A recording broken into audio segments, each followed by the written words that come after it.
So I didn't think I would ever really have cause to talk about me getting scurvy, but here goes.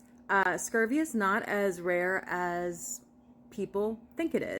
So how did I find out that I had scurvy? How did I get scurvy?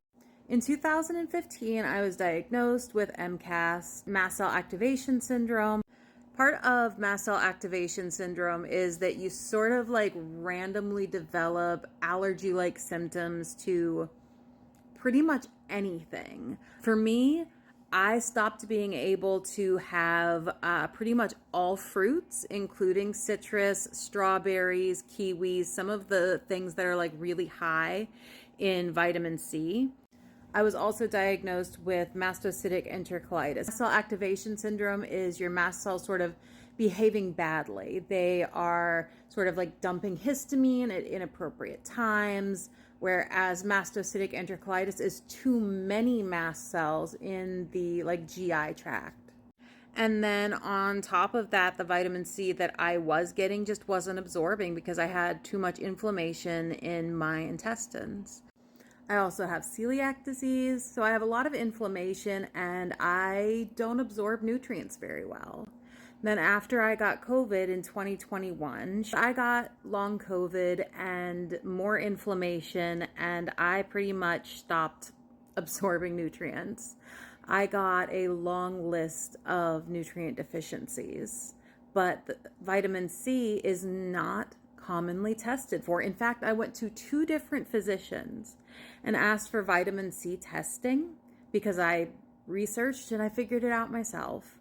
And I was told that no such test exists. I had to look up the lab code on my own and go to a third doctor who also told me that the test didn't exist and say, yes, it does. Here's the code. Please order it.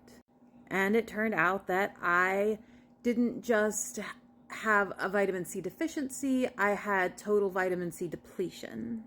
So back to the common comments that I got, which is that doesn't happen anymore.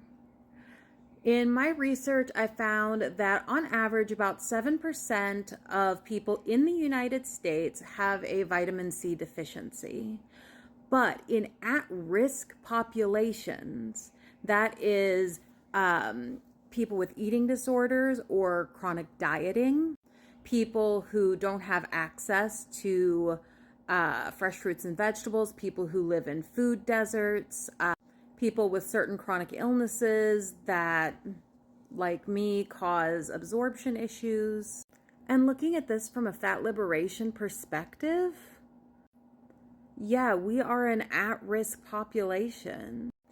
And that is because quite a lot of us have eating disorders or disordered eating. It is often involves food restriction, and I don't know if y'all have noticed, but fruit has become one of the latest evils of diet culture. And this happens like every few years. They have something that they claim is making you fat and you have to stop eating. Fat-free, and then sugar-free, and calorie-free. And inevitably, none of these things work to cause people to lose weight whenever they cut it out. And so people cut out more and more and more foods. And right now, people are cutting out fruit. Diet culture, the diet industry, which is specifically, it's not just this vague idea. The diet industry is a capitalistic industry that specifically makes money off of you dieting. And in order to keep making money, they have to keep convincing people to diet, to buy into these weight loss schemes. And a lot of them cause a lot of nutrient deficiencies, including vitamin C. And now we've got long COVID, which for a lot of people is causing a lot of inflammation. And cases of scurvy are on the rise. Let me tell you how I figured out that I had scurvy. I was up late one night. It was 3 a.m.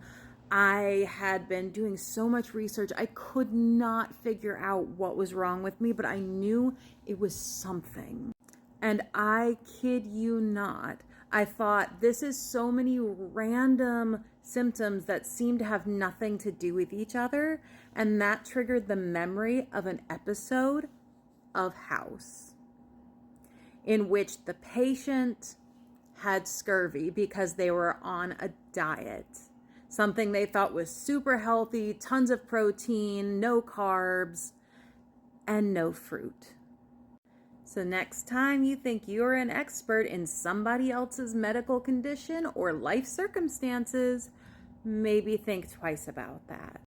Also, if you've had COVID and you have random symptoms and you just don't feel good and you can't figure out why, ask for a vitamin C test. It's just regular blood work.